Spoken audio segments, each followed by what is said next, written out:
Malawak na oportunidad para sa OFWs at mga isyong pang-agrikultura. Ilan lamang yan sa isinulong ng liderato ng Kamara nang makapulong nila ang ilang matataas na opisyal sa Japan. Ang sentro ng balita mula kay Mela Lesmoras. Nangako ang Japanese government na dadagdagan pa nila ang mga kinukuhang overseas Filipino workers o OFWs para sa iba't ibang sektor sa Japan. Isa lamang ito sa mga napagkasunduan ng makapulong ni House Speaker Martin Romualdez ang kanyang counterpart na si National Diet of Japan Speaker Fukushiro Nukaga, gayon din si Vice Speaker Banli Kaida sa Tokyo, Japan.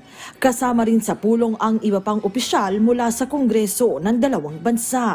Ayon kay Vice Speaker Kaida, nakararanas sila ngayon ng pagbaba ng populasyon at dahil gusto nila ang serbisyong Pinoy, nais nilang maparami pa ang OFWs na nagtatrabaho roon lalo na pagdating sa sektor ng elderly care. Ikinalugod naman ito ni Speaker Romualdez at iginiit niyang kapag naisakatuparan, makatutulong ito sa maraming nating kababayan. Bukod dyan, natalakay rin sa naturang pulong ang ekonomiya, maritime cooperation at best practices ng dalawang bansa.